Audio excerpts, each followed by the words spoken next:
You're listening to Truly Unruly with Marcus and Jessica Trufant.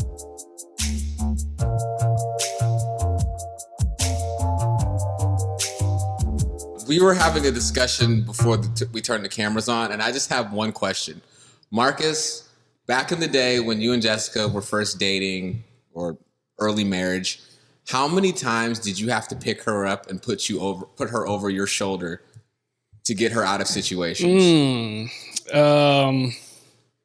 Not too many times, but enough. Like, I could count on one hand, but in my rule book and where I come from, that's enough. One is too many. I'm not used to the shenanigans, et cetera, et cetera. The people who know me, I'm a goody guy, the good guy, and a nice guy. So to have to be involved in some ratchetness from time to time, it has opened my eyes, but it was cool. Yeah. It was cool. cool. if he needs the muscle or the mouth, here I am. I was gonna say, do you just sick her on him?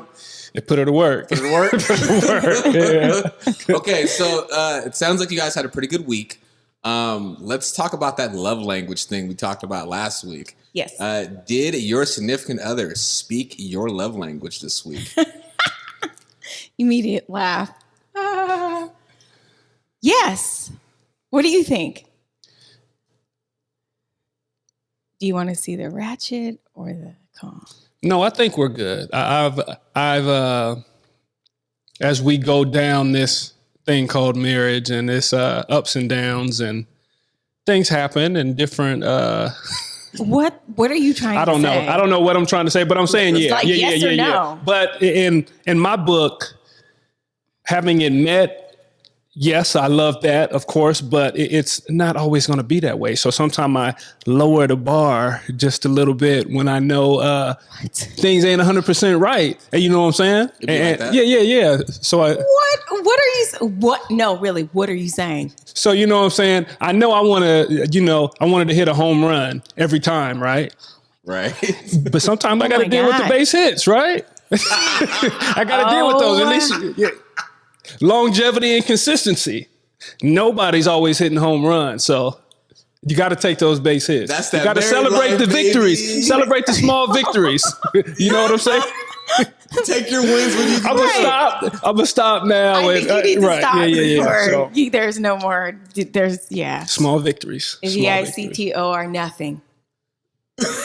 So, with that said, I feel like then there was some acts of service this week. Because I feel like you guys both are really into the acts of service. Yeah? Yeah. So, there was. So who was acting and who got serviced? Who got served? Both. Yeah? Yep. So now you guys knocked out two birds with one stone. Yeah. Physical touch and acts of service. Yes. So acts of service that led to physical touch. Yep. Right. And I'm words of affirmation as well. Yes. Yep. I spit a lot of those out this week. Yeah. Thank you. You're welcome. So, so what I'm big on I like the pats on the back from my wife. Oh yeah, you did a good job, Mark. Good job. Thanks. And I appreciate that because I'm a pleaser. He is. Yeah. I got a little LL Cool J in your ear this week and whispered some sweet nothings and shit. Yeah. Did you lick your lips too when you did it? Yeah, absolutely. The full how does he excessive? Right. My lips were coke white. There was so much LL Cool J going on. You're welcome. See, that's what I like about you guys is that you guys have been together, 16 years? Enough. Something like that, right? Yeah. 12? Yeah. Mm-hmm. And you guys still find a way to I don't know, you guys still find each other sexy and attractive. Oh, yeah. And you guys turn each other on. Which I say this because there's a lot of people that, they'll be married for 5-6 years and they don't know how to keep that flame. Oh, no. And you guys are really good at keeping that. Thank you. That's goals. That's my worst nightmare, though, is to wake up and be like, or have that feeling towards me. So I know that I work. I want to make sure that I'm giving her everything she needs. So, it's not always physical. It's everything else that comes with it, too. Than just to... Ditto.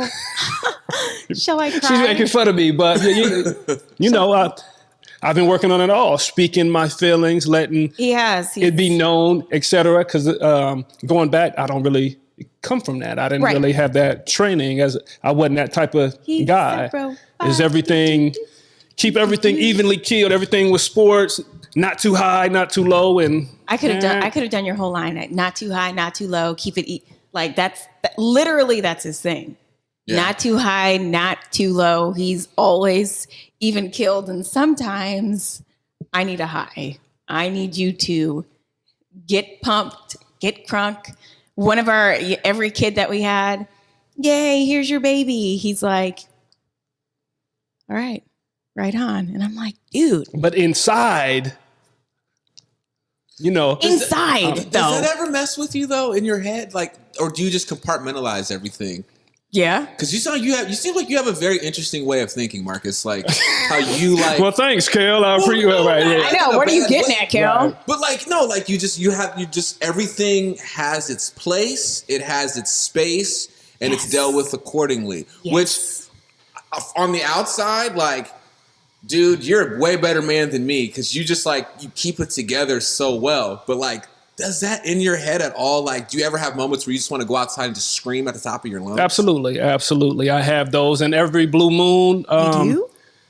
I may lash out. It could be a petty argument or something. And, and it'll take me from 0 to 10, but that's because I've been holding stuff in. I haven't been letting stuff out. I wasn't expressing myself throughout these conversations. But yeah, I hold a lot of stuff in, but I think it's a gift and a curse. Kind of just like you said, because it's good, but it's not healthy. And at times, it's okay to express. It's okay to be excited because it really comes out of fear of being let down and being disappointed and just protecting myself. So I call it being even, but it was more just out of fear. So since you're not playing anymore, and I would assume that one of the ways of relieving that stress was on the field, what are ways now that you're relieving that stress or like dealing with that? Right. Well, yeah, while I was playing, I could come downhill. I could cheap shot somebody and kick and bite and do all types of crazy stuff underneath the piles on the field. But you can't do that. I talk with Jess all the time about football players having to come home and you got to hit a switch, or you got to be the loving dad, you got to be husband. You can't do the same type of things that you're doing on the field because you got to go to another place there. I feel like you got to hit another switch there and damn near be, on some crazy, almost assassin type stuff because you got to protect yourself. But assassin. I say all that to say that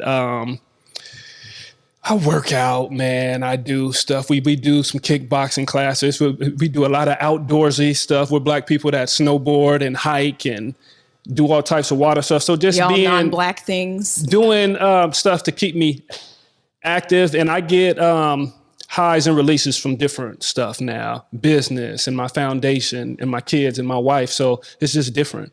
It's all part of the transition. Yoga. Do some yoga. Not flexible enough, but he's not flexible. He can't touch his toes though. He can't even he can't barely put his shoes almost on. To tears though, bro. But that's part of the build and the connection of the mind and body. Yoga. I'm telling you. Hot yoga. I've done some hot yoga classes. Yeah. Power hot yoga. So, nice. Please, namaste. Nama, drink this tequila and crown. That's the release. How about that? Nothing wrong with a little fire water. The devil's nectar. Huh? So, Jess, I want to ask you this. Before marriage, before Marcus, before the kids, what were your goals? What did Jessica have in mind? Where did you see yourself? I didn't have any goals. I mean, when I met Marcus, I was a barista. Shout out to Tully's. And I knew that I wasn't supposed to be doing that. I wasn't sure what I was meant to do, but I was just like, hey, I don't like this shit, but I'm doing it. And so I didn't really have any, is that bad? I don't think so. I mean, who really at 21, 22, who really is like, yeah, I have my whole life, my whole path laid out. And even if you do, you think you know. Your direction changes. life happens. So I was kind of living in the moment. Gotcha. I still kind of do. A little bit better. So yeah. Marcus, if you weren't playing football, what did you think you'd be doing? What did you want to do? Like, if you didn't play sports professionally? My first year at Washington State, my major was architecture. So I've always had... See, you see what I got to deal with? Damn. I think I can draw a little bit. Draw a picture, I used to draw you guys would houses die. and they make fun of my drawing. I got a painting that I've been drawing since I was like in the 3rd grade, and I've been doing it for a long time. Shout out to McCarver Elementary, T-Town, baby. Magnet school. So magnet school, you know, we had all the perks. Even though we was in the hood, we was in the hilltop, but we had an excellent school. But I say that because, you know, just the dream of building my own house was always my dream as a little kid. I wanted to physically, you know, be an architect. I wanted to be wearing the tool belt and all that kind of stuff. I kind of had this vision in my mind. Bob the Builder? Get to class doing projects. What is this? 99, 2000, Washington State. People are staying the night in the class to finish these projects, right? Wow. I got football practice and workouts in the morning. I'm not doing that. So I know they say student athlete, but I had to find that balance, right? Right. But my dream and my vision wasn't matching up with my grades to be an architect. So, or possibly his drawing. so my drawings was somewhat on point, not necessarily to scale, but I had to remix that all up, throw it back in the kennel, and then I went with communications and football as my thing. But I mean, I still got to the dream of being able to build my own house, you know, throw in a beautiful wife and some kids, and, you know, the dream is still there. So, yeah. Yeah. See, that's throw that in. See, that's that communications degree. That's that smart move. That's the move right there. But WSU has one of the best communications programs in the country. Yeah. But it is one of those majors would be viewed as on the lesser side. I guess, of being hard. I know plenty of people that I've done radio with that have been extremely successul, that are extremely successful, that all come out of that WSU communications program. So, like, I get it. Okay, hey, baby, Merle. I wanted to ask you, Jessica, what was it like, or what is it like, I guess, being the spouse of someone that was always or is always in the spotlight? Did you ever feel like you always have to be on?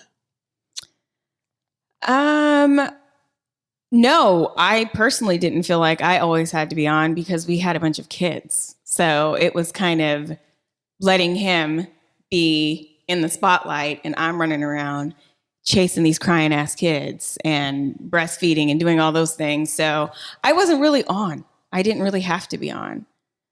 I mean, my outfits were on, but besides for that, shoes and the boots was on. Right. Like I looked on that way, but no, I was on as a mother in the background, kind of letting him do his thing. And did you always kind of protect your family in that light where there were certain things that you're like, you know what, like I'll be in the forefront of this so you guys don't have to, kind of like Michael Jordan and Juanita. You know, you never really heard much about Juanita. Right. Michael was always kind of, you know what I mean? And then you have nowadays a lot of like athletes' wives that are in the forefront or that are out there. Right. Was that something that was kind of by design, or did it just kind of just happen that way? Well, wait a minute. You can't deny my presence, right? Well, no, we're not denying your presence. Right. I was present. I definitely, I was there, but were you like in your face or no? Okay, that's what I mean. Yeah, no. Okay, gotcha. I think it kind of just happened naturally. I'm pretty much an open book. I'm local. I'm from here. We don't have a paparazzi per se that's in Seattle, especially at that time. It was barely social media. So people would come up to us and do stuff during my playing years and stuff like that. But I never really felt like it was too crazy.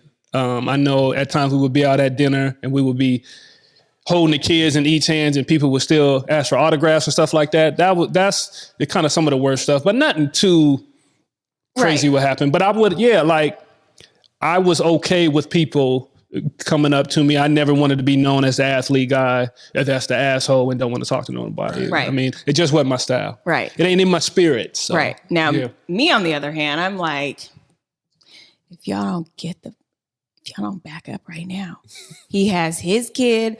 I got some kids. We're trying to get out of here. Leave us alone. But Jess grew into a fan favorite, though. So she says that she kind of used to have that attitude or kind of be like that. Yeah, but, as she grew into yourself out of your barista-ness. Really? Wow. Yeah. She became a fan favorite. And I feel like, I tell her all the time that she's the star of the family. Absolutely. And I'm okay with that. Just kidding. Yeah. But no, I'm the assistant. And she can make the hell out of a cup of some coffee, huh? Let me tell you, brother. And a lot of things. Yeah, she cooks and... Are you domesticated, Jess? Yeah. No. Good for you. No? Jess. See, and then she won't give herself credit, so... You have 5 kids. You have to learn how to cook. Right. Seriously, you have what? Right. No, I've grown. I've gotten, yes, I am more domesticated, but I'm just being myself. I'm just being a mom. She tried to act like she was domesticated early on in our relationship. I did. I tried to, you got to do what you got to do, right? She tried to impress you. Yeah. Who doesn't? Try to earn that spot. Well, when he allowed me to stay the night at his house for several days, and I was the only girl that had ever done that, that's when I knew, I'm in there. But I cleaned out his refrigerator, his freezer from top to bottom. I did all this stuff and I'm like, yeah. And as soon as we got engaged and I moved in, I was like, what happened? I was like, okay, well. Did I do something? What changed? This is not something that I do all the time, but but hey. She baited you. Yeah. Yes. Yes. I guess I call it game, right? Yeah, I gamed you down. Yeah. Yeah, it's okay. So, did or do people ever treat you different when they realize what your last name is and who your husband is? And how do you deal with that? Especially the people that may be rude to you, and then all of a sudden it's like, oh shit, you're a Trufant. Right. Absolutely, people treat me differently. It's funny.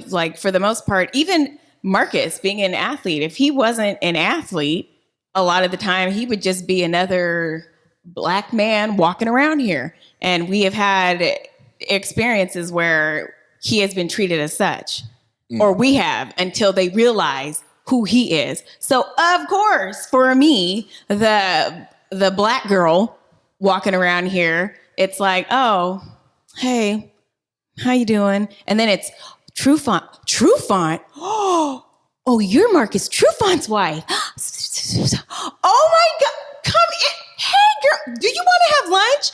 Do you have kids? I have kids. Why don't we have a play date? Do you like shopping? I like shopping. Let's go shopping. No. How do you guys filter through that, the real and the fake? You guys probably keep your circle tight, I would assume, right? You don't have a choice. Yes. That's the smart thing to do. Yeah. I like to surround myself with people that I can relate to, and a lot of people that we've met together and, oh, Marcus Trufant and his wife, blah, blah, blah. We don't really have a lot of common, or I can't really relate. And it is very easy for me to weed out who is just a fan. Right. And who genuinely cares for Marcus and I. Right. Yeah. So I would say it's easy. Yeah. I would say it's easier for us, and I'm just talking about me and other guys that I've played with on the team here in Seattle. I'm from here. My friends that I hang out with now are guys I've been knowing since I was in elementary school, right? Or in middle school. So that dynamic is always different. Guys that come in and out of town, and even their spouses. Jess is from here. She has her set of friends that she grew up with and people she knows. So there's always been that dynamic. Okay, yeah, I got love for the guys that I played with, them and their spouses, but it was always a different type of connection with the people that I grew up with here. So that's it's still what we do now. I still hang out with the same cats I played youth sports with and did all that with. So it's always been easy for me. Of course, I have a lot of people I know and associates, but the circle I hang with is pretty small, though. You have a piece of skin hanging from your lip. It's bothering me. Okay. You got some chapstick in your Let me see. It's like you have to pull it. I don't think chapstick is gonna. You need to bite it. It's like a little. Okay, cool. I think that's part of the blessing of him playing here. And, you know, like he said, I'm from here, is we really didn't have to go and try really hard to make outside friends. Right. Because all our connections are here. So. Because that would be a totally different dynamic if you it would have been played somewhere totally else. Different. And you have to try to like fit into some like crowd of people, and you might not even like them. Yes. And it's just superficial and not even genuine. I totally get it. Yeah. What about you, Marcus? Like, you obviously realize who you are, what you've done. How often do you deal with the fact of, well, if I wasn't Marcus Trufant, we wouldn't be having this conversation? Does that happen on a regular basis? Once a week? It's more at this point in my life, it's how do I navigate it? I mean, I know it's there. It's been there since I was in high school. I wasn't popular like that, but I was popular because of sport. So how people knew me, how they related to me. I was a shy kid too. So, I'm still kind of reserved, pretty shy, pretty low key, still cool. It's still cool as hell, but just a little reserved. But I would say, man, it's always been like that. People gravitate to the sport, and I don't see it as a negative. It's just a lane. So I'm more like, okay, how do I navigate through this process? How do I make it work? And how do I benefit from it? And how do I not let it be a negative? And you know what I'm saying? So I just flip everything into a positive because I'm such a happy guy. Everything is happy, and the cup is always half full. And that's just me, man. And I think it's a good thing. I know it gets on your nerves sometime when I'm just always continuing to be positive, but that's just where my mindset is. Because I feel like someone in your position has done as well as you've done. You've had a lot of people, I bet, pitch you a lot of bad ideas. Right. Yeah. I like a lot of ideas too. So with me building my team and listening to my wife and that's more, where I come in. Listening to my wife more, because she has this skill of being able to sift through all the BS and really just see stuff for what it is. And me sometimes being that guy that's half full, I'm like, oh yeah, this is it. And I'm like, this is the one, or this person, or this is going to be a good partner. This person is going to be good for me and the team, or whatever. Nah, but just kind of gonna work. Yeah, she got that. She got that street smart. So yeah, but me being stubborn and overly positive, sometimes I just push forward. But yeah. See, Jess, you know what that is? That's that Skyway in you. Shh. It is. Yep. That's that Skyway in you. Mm-hmm. Hey. Okay. All right. When did you realize you made it? Like, when was that point where you kind of sat there to yourself? I don't know. It could have been draft day. It could have been the day you signed the big contract and you were like, oh, or you made a purchase and you're like, this is real. This is my life now. The day he met me, actually. I was just going to say that. Really? No. It was before that. I had to be sure of myself early on, but honestly, bruh, as a college athlete, I never had dreams of going to the NFL. It just wasn't my thing. And at the time, and the people I'm around, it wasn't stuff that we talked about. I don't know if the older cats was talking about that in the city, I guess, or whatever, but I'm just out there playing ball. Okay, I got a scholarship to school, cool. I can keep playing ball, cool. But then like my junior and senior year, and the little magazines start coming out and saying I might have a chance for the NFL. Agents start approaching me and stuff like that. Then it got real, and I started to think, okay, I got a good chance to go to the league, and I'm not even really thinking like that. This is crazy. I'm just around here doing normal stuff. I'm a normal dude on campus, but that's when it became real. Word. Okay. Interesting. Well, Well, it's different than now because, like I always say, like you heard about Marcus through like newspaper clippings. Like, we have a whole book of like newspaper articles about Marcus. And so now with like social media, the whole culture is if you play any type of sport or everybody's going to be a football star. Right. Everybody's going to be a basketball star. It's like automatic. This is what you're looking for. You're gunning for it. You got your parents backing you up, your grandparents, all those guys. Yeah, he's going pro. And so Marcus, it wasn't like that. Mm-hmm. It really wasn't. I think it was like that for some, but not for all. But now it's like an expectation. There's like pressure. Imagine if you would have had social media back in your playing days. I would have been hot. I would have been trending. I would have been doing my thing. Back in your days, though. I know, yeah, that makes me old. That makes me hella old. I'm almost 40, but I'm all right with that. But with doing that with social media, it would have just changed the whole dynamic of how it would have been a different. Everybody moved, et cetera, et cetera. I come from if you know what I'm saying, I come from the humble newspaper clippings where you don't want to be seen and you want to play the back and this, that, and the third. Yeah, but now it's just like bow, bow, bow, bow, which is cool. I mean, it's the way of the world, but it was just a different time. Yeah. Yeah. Is it hard for you to go back home down to Tacoma? Can you move the way you used to move in Tacoma now? Absolutely. That's what's up. Absolutely. I would love to get down there more. Early on in our relationship of purchasing houses and stuff, I expressed that I might want to live in Tacoma. And your wife wasn't having it. That didn't go. Why? We weren't even talking about it. I know, but I'm just kind of. You're round in the corner? Turning right into that. But yeah, like I said, I know a lot of people in Tacoma. I got my circle. It's always been love in Tacoma. They've been supporting me from day one, man. And that's been the love. I know it's been hard. Well, it is hard for a lot of players to play at home because you feel like that tug, of course, from the city, all your friends. But my parents were very instrumental in kind of being that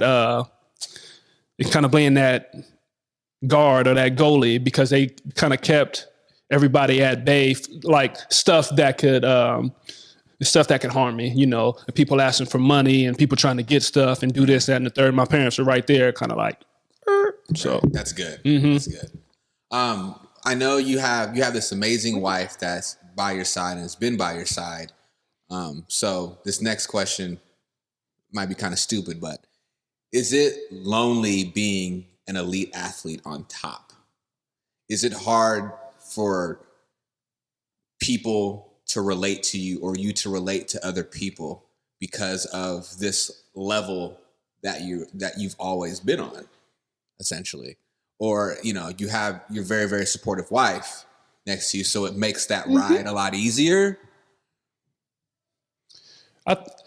I think it depends on your mindset. As far as for me, it hasn't been hard because I've prided myself on kind of pretty much remaining the same as far as my core values. I haven't changed in the sense that, I feel like I can't do things that I enjoy. Right. I think it's hard for people to relate to him because people automatically, Marcus Trufant, the football star, he has all this, he leads this glamorous life. And so I think it's hard for other people to relate to him at times, but not for him to relate. I just want to chill and have a good time, man. I'm not overly flashy and this, that, and the third. I just chill, man. I'll take a picture of my outfit later, but I just chill, man. That's the interesting thing about. I'm not overly flashy. I'm like, blink, blink.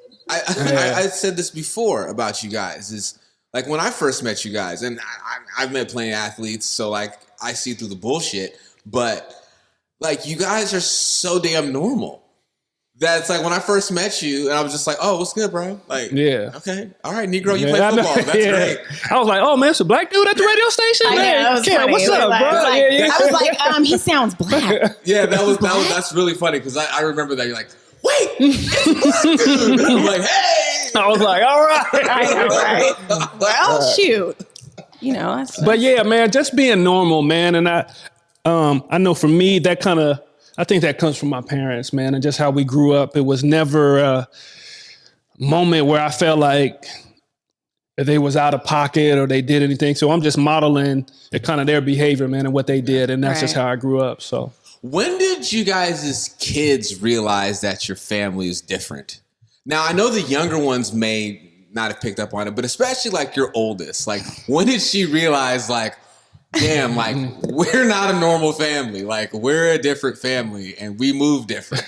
I have a funny story, even though I don't think she ever really connected the dots like that. I mean, she knew her dad played football and played for the Seahawks, but she wasn't into football. Kids would come up to her and be like, "Oh, your dad's the Marcus Trufant, the Seahawk." And you know what? She is him. Like, I think he birthed her and possibly carried her and birthed her, not me. So she's very even. It's like, I don't know. I get it.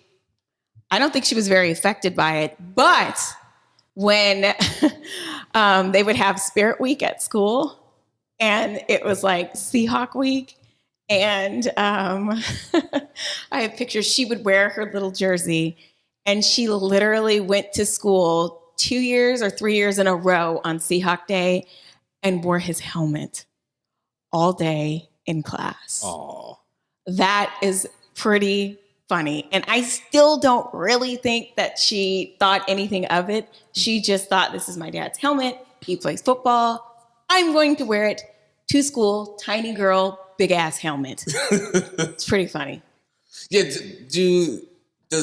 I don't want to like get into it, but like what's it like going up to their school? I mean, I know there's probably some parents that are just like annoying as hell. Like there has, Marcus, you don't need to answer this because we have an image to protect. You need to be a little bit more PC. But Jessica. Nope, I'm not the one to answer that. No. You know. I got it. Are they pushy?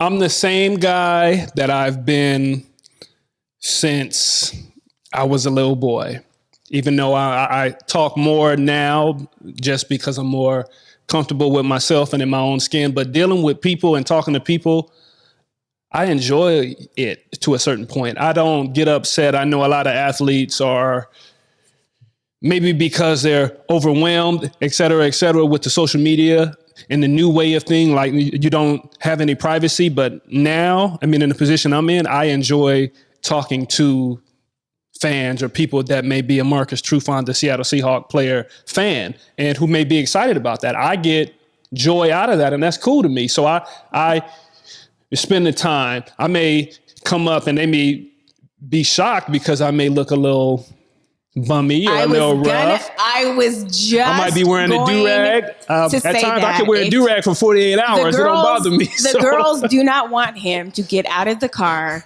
This guy be like, will Daddy, get are you going to drop me off today? Yeah. And I'd be like, yeah, what's on, up? Hoop shorts, a dress, pea coat, like some type of random t-shirt. Then he'll wear Birkenstocks, no socks, and his feet be Coke white. Smoke gray, baby. Smoke gray. It is. I'm embarrassed. And the girls are like, no, Dad. That's my role as a dad, though. I'm supposed to embarrass my kids, but I don't care. I don't really have no shame. Though. Because he looks like I'm still Tacoma, man, and that's what it is. I'm still Tacoma. So put in his pocket. Hey, my man's comfortable. But I still talk to all the moms or the dads or the teachers, anybody. I've done, charity stuff for the kids at school and stuff like that. So I guess I say all that to say I'm not bothered by it. It's been great here in Seattle. If it was another place, maybe LA, like a New York or something like that, it might be different. Mm-hmm. But here, it's been cool. Are there any stereotypes that you guys hear or your kids have to hear of well, your dad's a pro athlete, so you guys are probably going to be pro athletes too. How do the kids deal with that? It's no, maybe I don't want to. I want to be a doctor. I want to be a scientist. Maybe I don't want to be a pro athlete. Does that come up? I think we heard a lot of that when I was pregnant with our last, and it was a boy. Right. It was like, oh, first of all, he must be so happy that he finally got that boy. And we're both like, back it up. We were content with having 5 girls. It wasn't that big of a deal. And then, oh, he's got to be an athlete. Are you going to name him Marcus the second, whatever, Marcus Jr.? Oh, he's got to play football. And no, he does not have to do all those things. So yes, we do get that from time to time. It's like an expectation that our kids are going to be these phenomenal athletes. And they are. Yeah. For the most part, but they have to work. It's not natural. And no, our son if he doesn't want to play football, he doesn't have to play football. Right. We're not pushing him to do that. I don't know if we talked about this on another podcast, but Marcus said, I don't care what my son does. If he wants to be a dancer, take ballet, he better be the best at it. Right. No, that's so it really doesn't matter. I think it comes from just the expectation, like I talked about again. People think that this world of pro athletes, and in some cases it's glamorous and it's over the top, but people are human, people are normal. Human. We want a lot of the same stuff that other people want. So I just want my kids to be happy. I want them to be safe. I want them to have a good life. So I'm not forcing sport on them just because I played sport for a certain amount of time, and that was my life for, of course, a certain amount of time. But yeah, just the expectation is pretty funny. Right. And what's even funnier now is my son is just kind of getting into the sport and watching clips on YouTube of me and my brothers and kind of connecting the dots now. So it's kind of funny to watch from a distance. I'm older now. I've always, I'm almost been retired for 10 years now. Right. Oh, and now God. I know. So yeah, I didn't put my Beijing in this morning. I got a little bit of grays. Oh, God. So you admitted that. Oh, okay. Let's go. All right. I'm not hiding the Beijing from nobody. How would I do that? Hey. What would I? You know what? Good. Right. This guy, he will sleep with his shower cap, Beijing cap on accident. Blackout. Black dripping down his face. Shower though. Completely black. And the girls be like, Daddy, what's that? Yeah. Or Daddy, you got your black stuff on again. Yeah. Daddy's got to dye his hair because Daddy is. I say all that to say that it's no force, but if the kids, they want to play football, and I get this question a lot. If they want to play football, at what age would I let them with all the CTE and the concussion stuff? My thing is, if you want to play, you play. But we just want to be safe about it. It's different now. Back in the day, Kale, of course, when me and you played and we did different stuff, they was teaching different stuff as far as the techniques and how you tackle and all that stuff. But if my son wants to play and go out and do his thing, I'm not going to hold him back. Right. Like, isn't that kind of shitty? Like, I would feel kind of offended that your earlier comment when people were like, "Gosh, well, he must be happy he has his boy, and he's going to make him Marcus Jr." Like, they assume because you're this elite athlete, you have this gigantic ego. You know, like, right. do you take offense to that? Because I would. I do. Well, I don't, because I expect it. It's to be expected. It's hard for people to separate like the TV world or the social media world or what they think that a professional athlete's life is. Okay, I want all my kids to be pro athletes after me. That's cool, and that may work for some people, but it doesn't have to be like that. And it's surely numbers. In most cases, it's not going to work like that. Right. If there's a few guys that play sports to where their sons or their daughters are doing sports at a high level, but it don't always have to be like that. And I'm good with that. I was good with my 4 girls. And I was a girl dad. I was into the pink and the purple and the sparkles and the glitter and all that kind of stuff. And cheer dad shirts and all this kind of stuff. I got a son, and I would support him just as much, but it wasn't a forced thing to where I just had to be football. It had to be tough and rough, and I was sad and upset because I didn't have a son. It's just a testament to his character. Thanks, Mom. That's it. It's you. It's your even killedness. It's your level head. It's your personality. It's everything. And so, because I'm sure other athletes might view it that way. Yeah, I got a son. He's got to start football. He's got to do this. And Marcus is just, yeah. For as even keeled as you are, I've heard about Jessica at the kids' sporting events, especially at soccer. I've heard you're very, very competitive, Jessica. Is this true? I'm not. Well, it depends on what it is. I know when to turn the competitiveness on, and then I know when to go, all right, well, nope, can't really compete. But soccer, there's just, because I played soccer, there's something, well, it doesn't matter. Well, I cheered too. I mean, yes. You're a competitor. I can get a little bit, I just have those moments where it's like the WTF moments when I watch my kids, right? Mm-hmm. Other parents, do you know about that? Like I'm the coach, I'm the referee, I'm the mom, I'm, the sideline coach. 1 second. I'm the wait, 1 second. defense coach. Wait, Jess, 1 second. I'm every woman. Yeah. Okay. Yeah. So sometime, and because of who I am, because I am the opposite of Marcus, it is very hard for me to hold my thoughts and my feelings inside. They just happen to come out. And sometimes they come out on in the F-bomb or right, the F-bomb or like on camera, stuff like that. Do you ever like go off on other parents' kids? Like, God, that kid sucks. Ooh, that's so bad. Yep. Hey. I think it's what parent is sitting there? Okay, so you have a team of kids, right?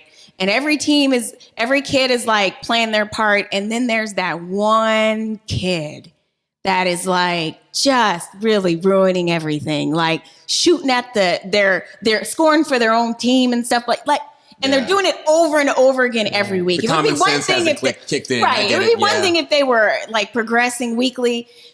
You're going to talk about that kid just a little bit. I mean, you don't have to say that kid is a effing loser and take him off the field. Not to their face, at least. Right? But it's the same thing the coaches may do and the parents may do in the background. But you're going to gently be like, what the? Yeah. Like,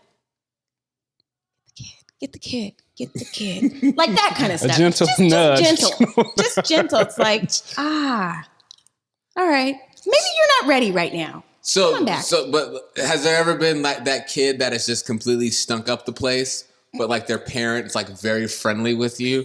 And so you have to try to figure out a way to like be friendly with this parent, but you just want to tell him like, God, your kid sucks. Well, the great thing about it is I'm still talking about my kid too. So I kind of like open it up for them to kind of be like, talk shit about your kid. Right. Doesn't your kid suck a little bit? Like mine? Like, doesn't your kid, come on, you can say, so kind of like that. I kind of coax them, come on, you can be honest.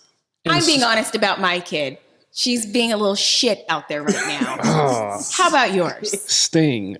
So me at the games, equal opportunity over here. I like to let the coaches coach, right?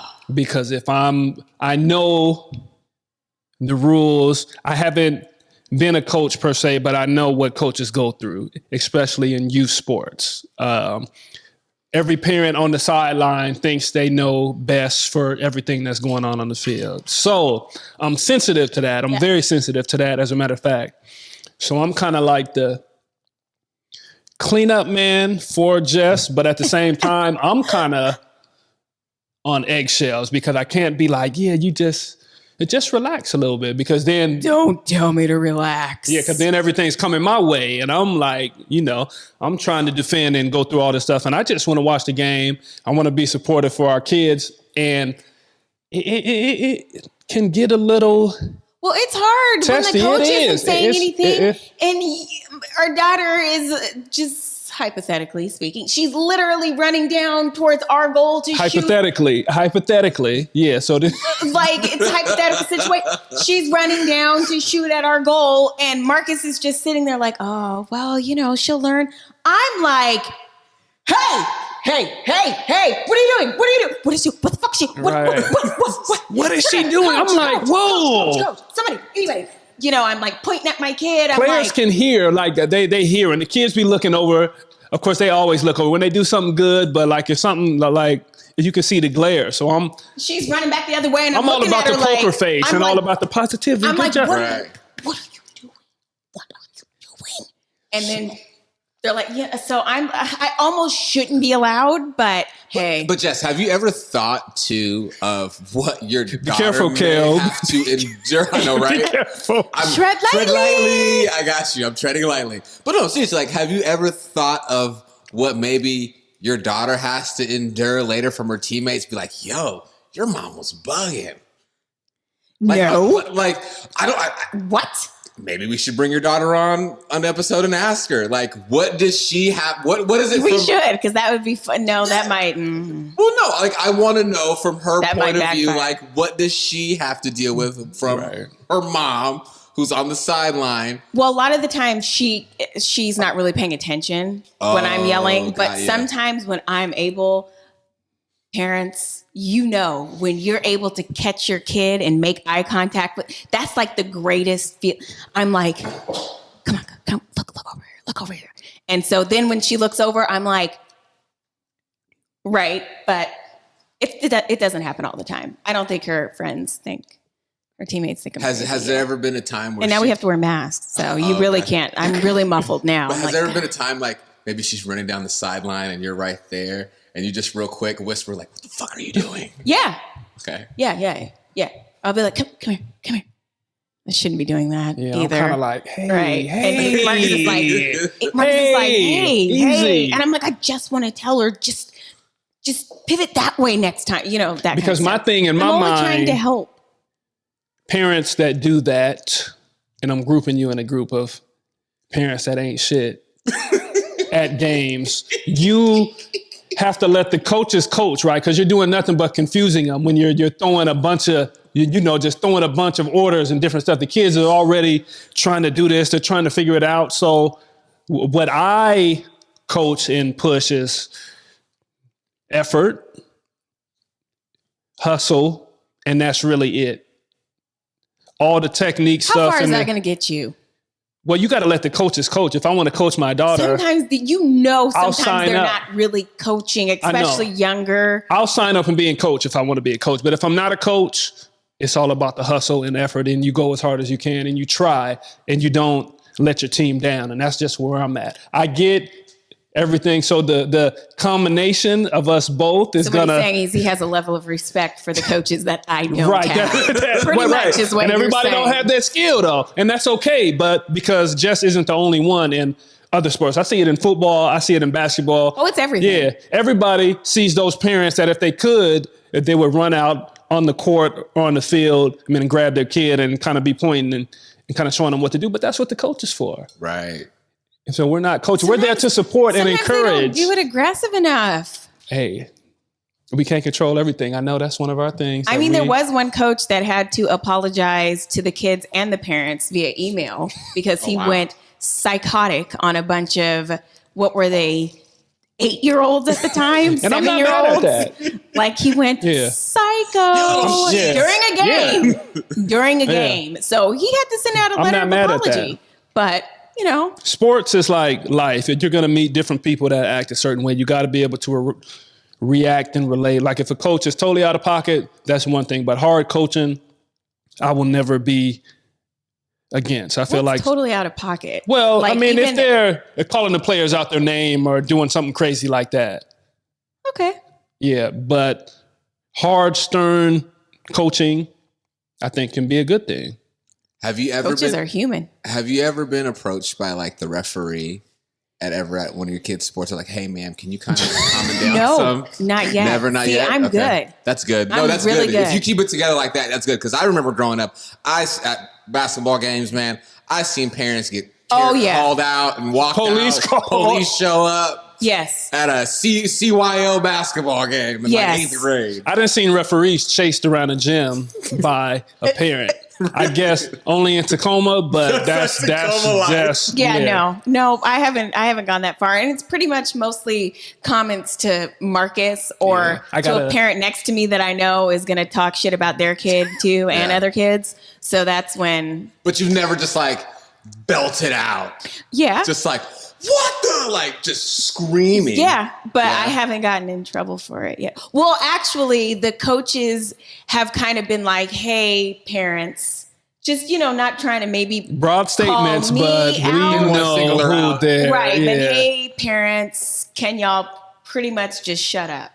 Yeah, now that has happened several times. So...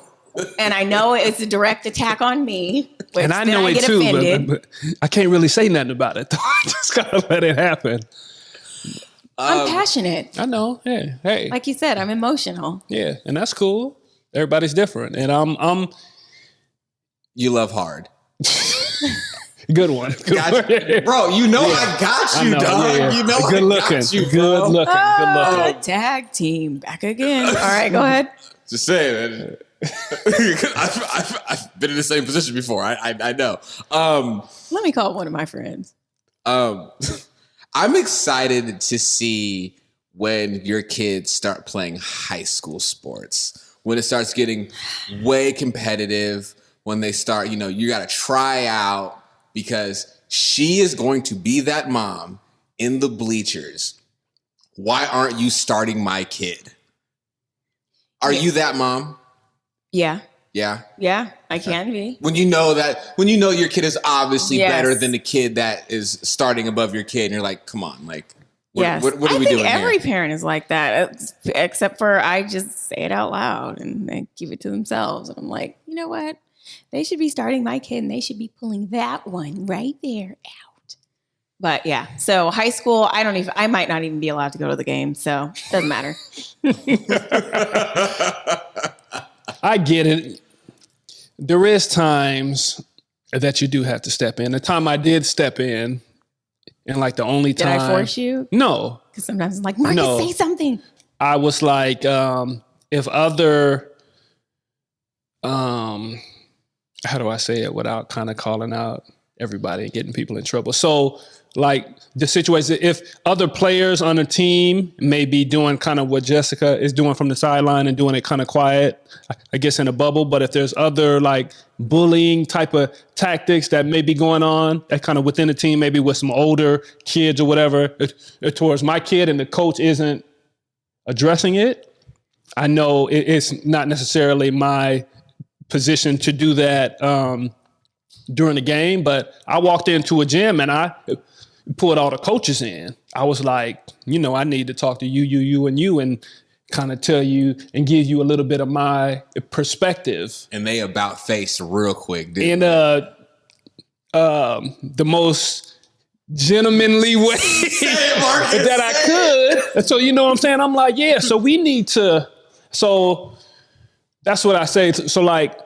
I don't do stuff like that often, but when I do, I try to still stay within my box, but I want people to understand. He keeps it in the pocket per usual. That I mean business though. And you know what I'm saying? I do it in a way to where I'm... You know how to use your words. Yeah. I'm still going to protect myself, my family, my name, but people need to understand that things need, I expect a certain standard too. I use my words too, just differently. They might be F words or they might be a little louder than everybody else's words, right? But everybody's different and we're all different and...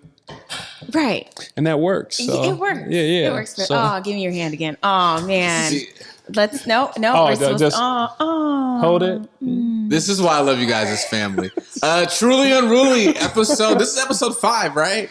I think. Yeah, it's 5. Something like that. We've been going for like an hour, you guys. Hey, let's make it work. Yeah. This is good stuff. Anything else you guys want to tell the people? And please share. I get so many messages, and I thank you guys, and we appreciate it so much for all the love, but you've got to share it. Yes. Share the love. Subscribe to us on YouTube. The Instagram page, trulyunruly_podcast. Share it, like it. We want this to go to the next level because it will. You guys love it, so please promote it. These guys get up every morning and come do this with me and my guy Dylan, and we have a blast. And it's fun. I feel like it's therapy almost. It's almost kind of like I feel like it's a little bit of couples That is actually therapy. low-key what I'm shooting for. Couples therapy. Yeah. Have you noticed these open-ended questions? Right. Right. Yeah. So Marcus, what are you? And I'm like, I've been to therapy a lot. all right. Yeah. So Yeah. Therapy's good. Therapy's great. we out. Peace. Bye.